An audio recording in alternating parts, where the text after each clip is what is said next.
This is why when we begin to see some recessions or some downturns, Leo and I say, stay the course. Keep buying every single month, because every month that it's low cost, you're buying at a discount, and when it goes back over time, you'll be glad that you bought at the low point. And so that dollar cost averaging is a great principle.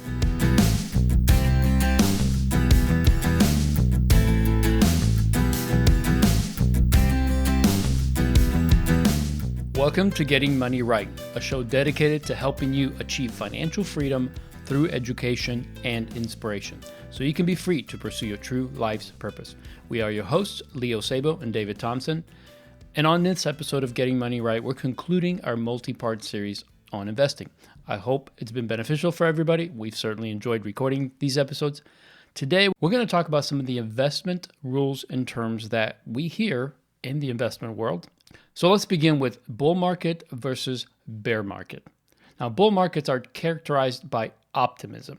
There is no specific universal metric used to identify a bull market. However, the most common definition of a bull market is a situation in which the stock prices rise by 20%, usually after a drop of 20%, and before a second 20% decline. That's right. See, it's fun to talk about bull and bear markets because it's terminology that we hear all the time in the news or in investing jargon, but to really put some parameters around this, a bull market is when things are going fairly well. Typically, it's after the market has declined for a while, and then all of a sudden it has grown by 20%. Yep. That's huge. All of a sudden, everybody is feeling extremely optimistic. They're feeling like life is grand. You know, maybe I should invest because it looks like everything is moving up. Right. And then just on the opposite side of the spectrum is the bear market. The opposite side is when things have been going up for a while, and then stock prices fall by 20% from their peak. Now, that could happen in the course of 3 months. It could happen over the course of a year.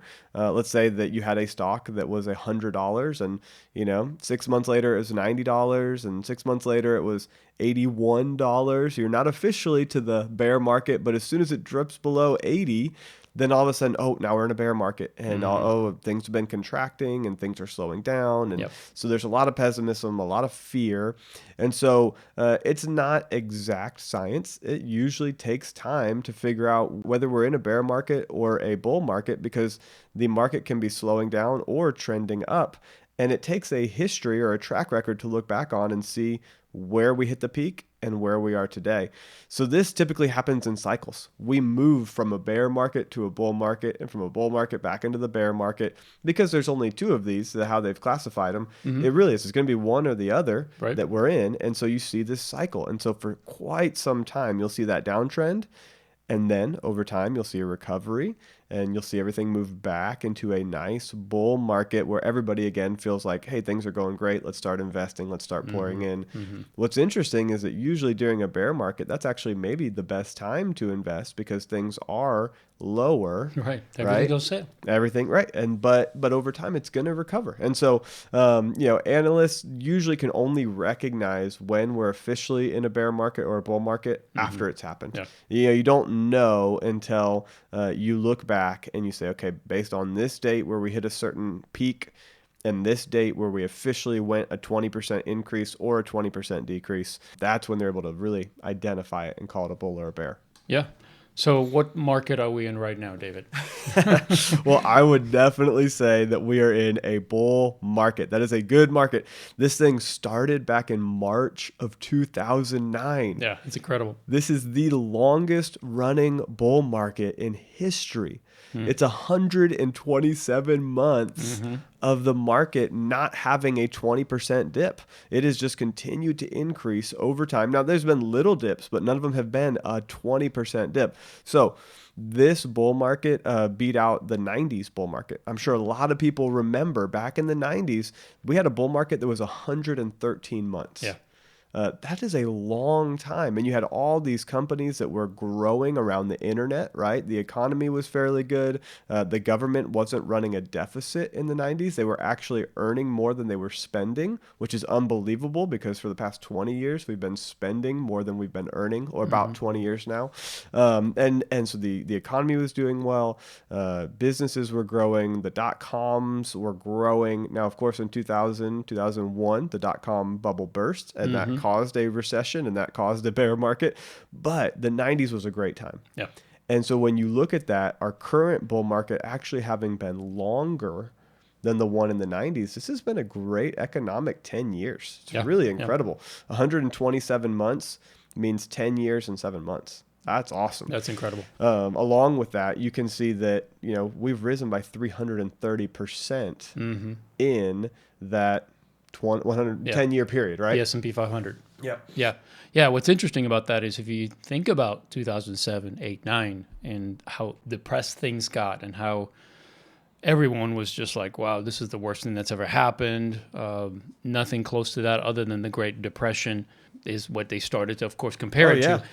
But nobody saw this or nobody talked about it. I'm sure somebody, maybe a Warren Buffett or people like that thought, I've been here before. I know what this is like. Right. However, most people were so focused on the downside that nobody thought, gosh, in the next 10 years, we'll see at least a 300% increase in the S&P 500. Nobody thought of that. Now, the 90s bull run, which returned 417%, is also obviously incredible. But that's the hard part about when you think about the bull market and the bear market, is that when you're in a bear market, when things are depressed, when things are, there's a lot of pessimism about the future, you never see this incredible growth that happens in the bull market. Or we tend to forget, right? We're people that are emotional, we're in the moment, and we think, gosh, it's going to be different this time. But I love thinking and talking about this because it does show that there's this cycle. And when there's a downturn, there's always an upturn. And if you begin to look at it from the perspective of, if there's a downturn and I continue to do what I've planned to do, which is just to stick to this investment strategy of just continuing to buy stocks and mutual funds every single month, just do the dollar cost averaging that we talked about in the last episode, that over time, you'll continue to benefit from these huge upswings, these bull markets that'll help you to achieve your financial goals from the investments that you make. Yeah. And I just, for some clarity, a 330% increase. That means that if you had $10,000, and this is just based on the S&P 500, which is, again, it's an index, it's a list of 500 of the largest companies. It is a great average in general of how the stock market has done, but it's not a perfect indicator. But 330%, that means if you put 10,000 in, that it would have then doubled, right? It would have tripled to 330%. So it would have gone from 10,000 to 30,300. That's a great return on your investment just in the last 10 years. 300+%. That's crazy. And so this is why when we begin to see some recessions or some downturns, Leo and I say, stay the course.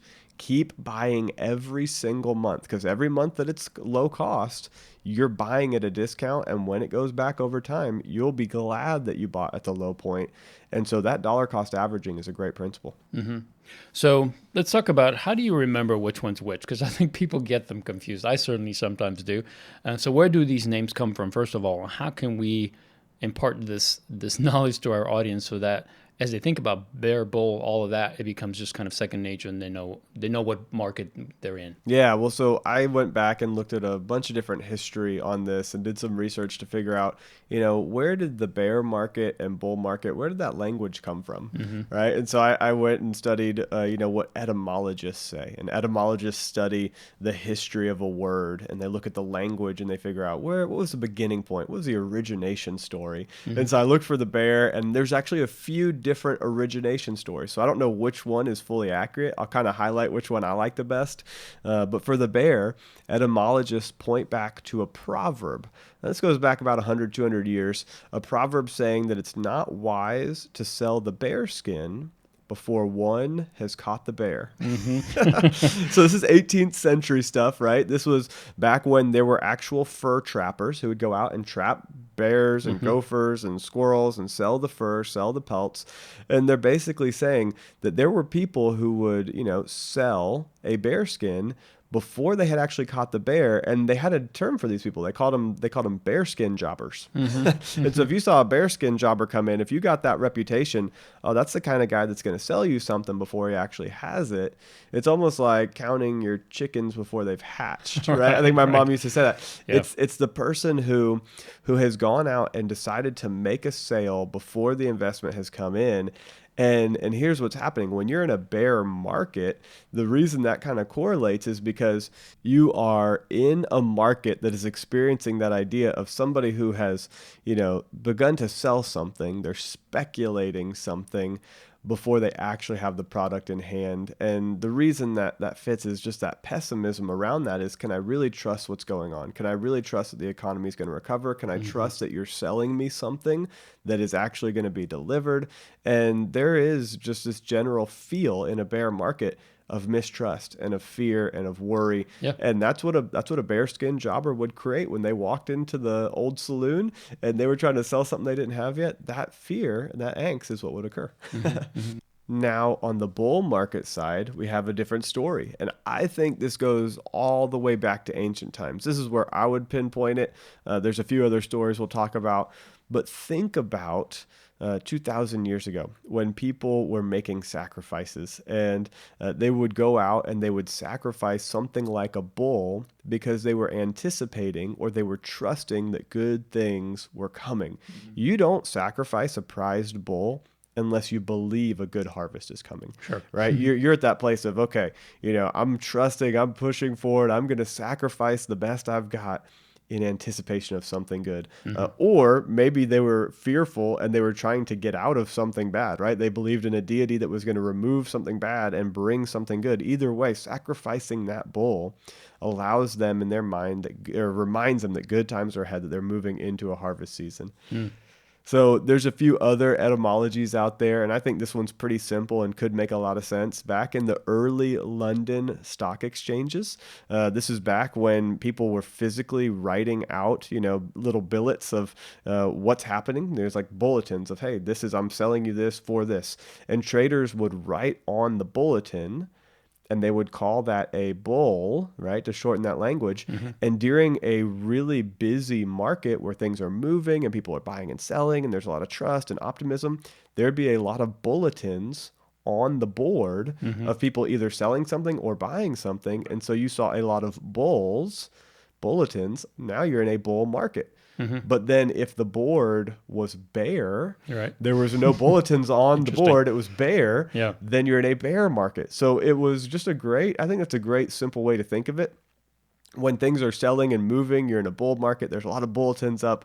But when you're in a bear market, there's nothing going on. Yeah. I like this one. I like this etymology that says that some people say that term refers to the ways the animals attack their prey. A bear swipes downward with their paw, while the bull thrusts upward with their horns. So I like that one. It's easier to remember for me. So bear down, bull up. That's right. Now, as we talked about, we are currently in a bull market. There's a lot of stuff in the news about how we may be transitioning to a bear market in the near future. And the truth is, nobody knows. We won't know until after it happens, because the market could go down 10%.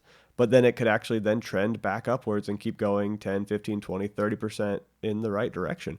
So until it officially hits a 20% decline, we won't actually know. So don't worry about it. Keep on with your dollar cost averaging plan. Create your investment strategy that you believe in, and then execute that plan. Don't change it unless you have some brand new educational information that causes you to begin to shift your overall strategy. Don't jump in and jump out as a fair weather fan on the market. Right. And if you're balancing that portfolio, then just stick with the course. I mean, eventually you'll get to that place where you'll just start taking less risk as you get older, and you're starting to use some of those funds for your own lifestyle and well-being. But for now, if you're young, if you're still in the middle of that investment cycle, don't worry about a down cycle. The way we look at it is that that's an opportunity for you to buy things much cheaper, which eventually will go back up, right? That's right. Up and down. It'll just continue that way. So let's talk about the next thing, which is the 4% rule. This is also a term that we've talked about before, but something we want to talk about again to really remind you what this means and how it applies to our investment lives.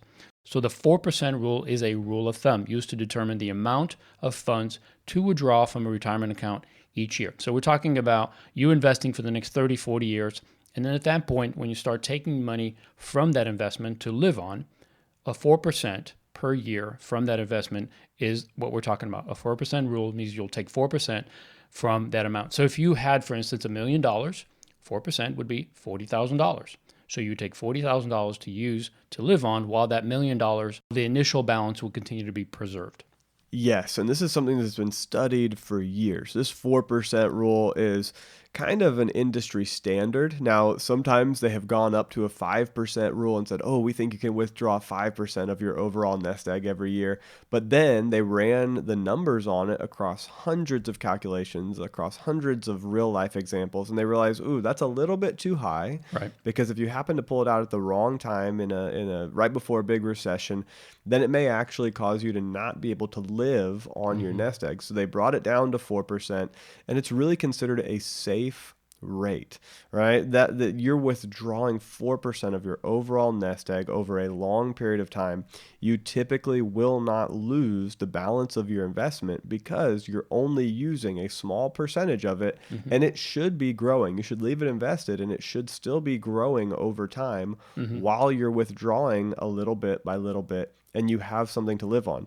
So this was created, during a long history. They actually looked over 50 years. They took a 50-year period from 1926 to 1976, and they looked at all the historical data on stocks and bond returns, and they looked at some general portfolios that were put together with good diversification, and they said, look, we think that if you do this over this period of time, that you're going to be fairly safe. Now, it's not a 100% flawless method, but I think basically on the statistics, it was like a 95%, metric that this is going to work for you. Yeah. So if you start to withdraw 4% in retirement and you begin to see too much of your overall nest egg or your big pool of money starting to decrease based on the market or whatever your investments are, you may need to make some adjustments, but I think this is a great rule of thumb. This is a very easy way for you to have a basic number in your mind of, okay, if I'm going to live on 4% of my investments someday,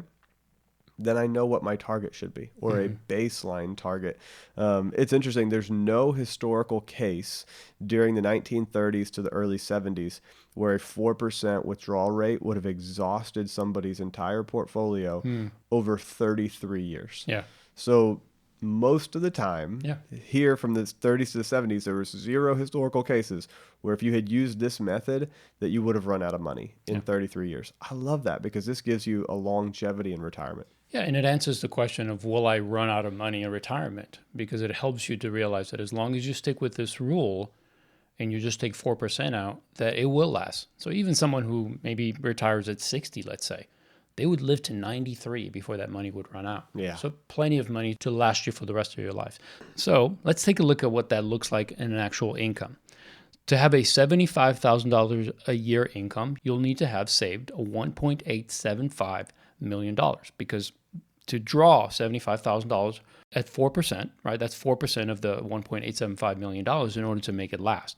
However, that's assuming you add no additional income from Social Security or from working. So if you do work, let's say you earn $30,000 from another source, then you only have to take out $45,000 from your retirement account at 4%, which would then change that 1.8 million to 1.1 million. So it really all depends on whether you are fully basing your retirement income from this investment, or if you have multiple ways that you're receiving money. If you do have Social Security coming in, and that's going to take a part of it, then you would not need to take more than, let's say, $30,000, $40,000 a year. So that 4% would mean that you don't have to save as much, right? So instead of having almost $2 million, you can have closer to $1 million, depending on if you have some other income coming in. I love this example, Leo, and I love how it just ties into your overall financial planning, because if you've been earning $75,000 a year and that's what you're used to living on, well, now you can begin to make some realistic adjustments to your investments and to your saving to get to the number that you're going to need to be able to still live on that. Now, we talk about this, Leo. You should be at the place in retirement where you've paid off your house, where your cars are paid off, and you don't have quite as much in expenditures. So let's say that you're able to say, well, I'm used to living on $75,000, but that's because maybe every year I was putting $15,000 into retirement, Right. and I was putting $10,000 towards my house. That's $25,000 right there. Right. And let's say that you were, before entire retirement, you were eating out a lot more for work. You were having some work travel expenses that weren't being reimbursed. And you realize that along with your Social Security and along with money that you won't be spending on, a mortgage or on Cars. cars Yep. or on saving for retirement, you can actually live on $40,000 a year in retirement. That's awesome, because then you only need 1 million in your retirement account to live on that 4%. So this just gives you a framework for thinking about it. 4% is 1/25th of 100. And so if you were to flip this and you say, okay, I know that I need to live on $10,000 a year, you could multiply that by 25, and that would give you the amount in your retirement account that you would want to hit. That's 250,000. Right. If you know you want to live on $50,000 a year, you multiply that by 25, and that's $1.25 million a year, 1,250,000. Right. So either way, this is very simple, very helpful. I will look at somebody's budget and I'll see, okay, every year you're living on about $50,000 a year. In retirement, you won't be saving for retirement, so we can pull that out a little bit. You'll have a little bit of Social Security. I can see what they're actually going to spend in retirement, and then I can help them project towards a big number.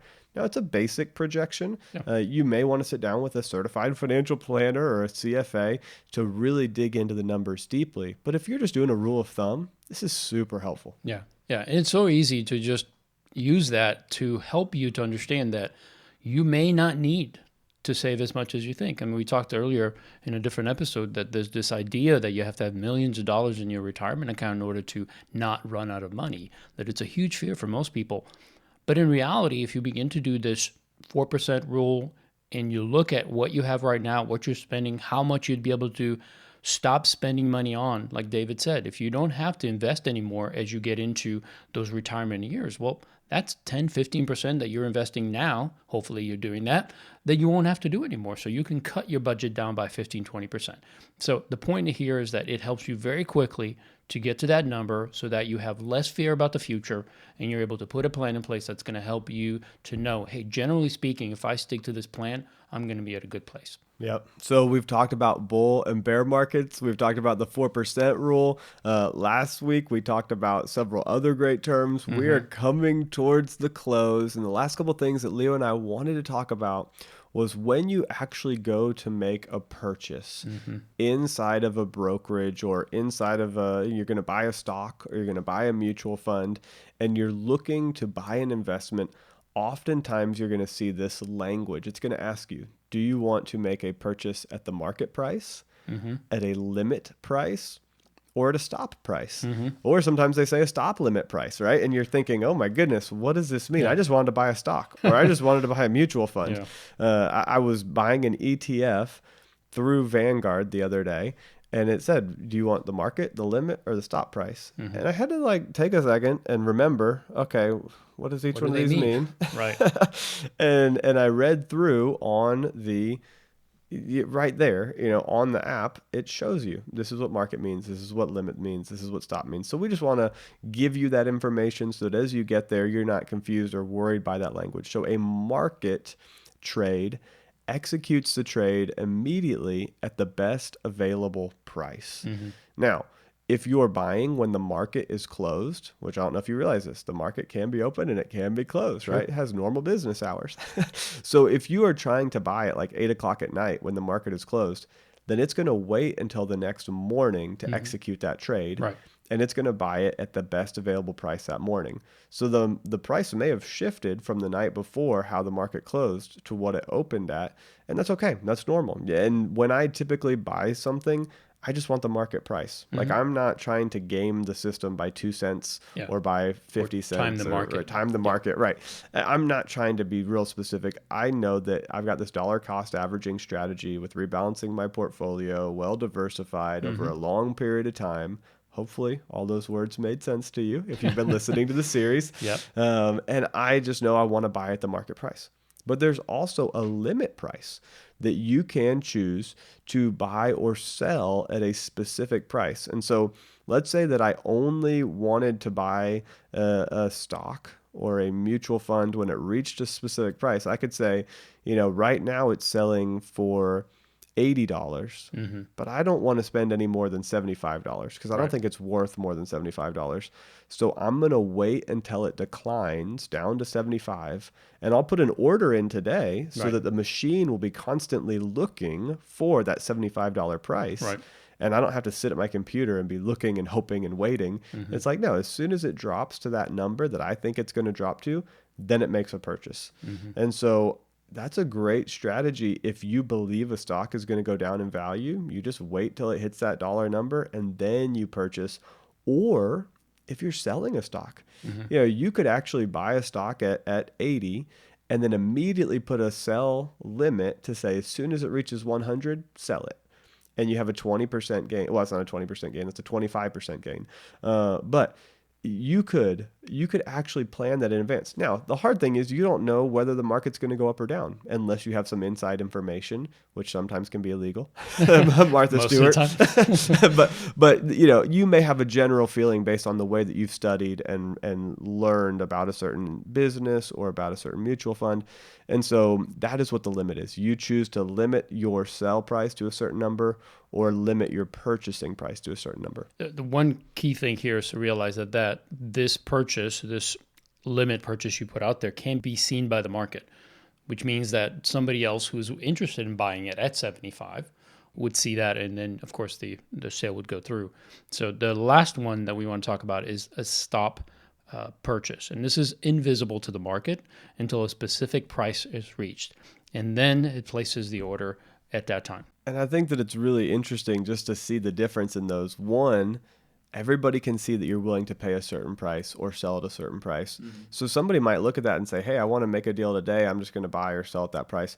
But the stop is just invisible to the market. So nobody else knows. The computer's just waiting for that to open up on the general market, and it happens. There's a lot of similarity between the limit and the stop. The big thing is the difference of it being visible or invisible. Yeah. And there are some places where you might want it to be invisible, but that is another level of investment theory that we're not going to talk about today. Yeah. But we just wanted to give you that overview. The market is when it executes immediately based at the best price. The limit is when you're choosing a set price to sell or to buy at. And then the stop does that exact same thing, but it makes it invisible to the market. So the market doesn't know that there's a bunch of people that are trying to sell for a less price or sell for a higher price. And it's just an interesting strategy. I think for most of us, though, I mean, it's good to know these terms, but again, what David said toward the beginning is that don't try to time the market. I mean, there is some of that. You can do some of that. If you feel like there's a specific stock and it has a lot of volatility, you can do that, but don't do that with a big part of your investment. If you're going to do that, play with that, but do it with a small amount of money. Maybe you set $100 or $1,000 at the most aside to do that. Too many people have lost money by trying to play the market, by doing day trading. It's really not a good way to invest for your future. So make sure that you're well diversified, that you're doing that dollar cost averaging by just putting it in place, and every month you're purchasing. And if the price goes up, you're going to gain from the shares you already have. If the price goes down, you get to buy more shares at a lower cost. So it all works out. Well, we hope you enjoyed this series. We talked about the 4 places to invest in your personal education, in your personal business, in other people's business. We talked about buying company stocks and about investing in real estate. This series has been so much fun for me, Leo, getting to go through some of the industry jargon and hopefully make it simple for you, the listener. I hate when you walk into somewhere and they use words you can't understand and it's overwhelming and it's confusing. Our goal was to make this as simple and easy for you to make some educated decisions, why you would want to have a diversified portfolio, why you would want to look at long-term stocks, bonds, mutual funds, and why you would want to break that up based on percentages into large cap mutual funds and mid cap mutual funds and small cap and maybe some international. We wanted to give you a broad perspective, even of going into real estate and pouring money into your own education. These are all good investments, but it comes down to your personal knowledge in an area, and we hope this has served you well. Yeah. So if it has served you well, I would ask that you would take a minute and share this series with somebody. Go to your phone right now and text a friend and say, hey, I just learned about investing, all the basics, literally how to buy a stock, what a stock versus a bond is, and what a mutual fund is. What does that even mean? And text a friend and say, hey, I heard this great series on investing. Will you listen to it? Also, while you're there on the app, go down and scroll all the way to the bottom on the Apple Podcasts, and it gives you an opportunity to place 5 stars on the podcast. And we recently hit over 150 5-star reviews, which is massive. I've looked at a bunch of other podcasts across the whole platform, and very few hit even over 100, let alone 150. Now, there are a few that get thousands, but it is like very few. Yeah, like it's going to be hard to catch him. Right, yeah, that's okay. But we love and appreciate that encouragement. So thank you for letting us know. Thank you for putting the 5-star there. If you're listening on Spotify or you're listening just right off of Leo's website, just send us a note or forward it. Take it, just create an email, copy the link, and forward it to somebody. That would mean so much to us. We've been seeing a huge increase in the number of downloads and plays over the past 60 days, and the 60 days prior to that. It's just constantly trending upward, and we love seeing the number of people that are being impacted and the feedback that we're getting. Please go over to Leo's website, leosabo.com, download the budgeting tool, the debt reduction plan. Come over to stewardshippastors.com. Check out the book, Jesus on Money. Check out the videos that you can use to help you build a ministry to help people with their finances inside of your church or inside of your local community center. We want to help people understand how to get money right so everyone can be free to pursue their true life's purpose. That's important to us. So take this information, share it, help other people find it. I would love for you to check out the book, Jesus on Money, through my website, stewardshippastors.com. And we love spending time with you. So just reach out to us on any social media platform. Let us know what you think. Feel free to record a question and send it in. We play our listener questions and then we answer them, right? So it's one of my favorite things to do. So we look forward to having you join us next time so that together we can keep getting money right.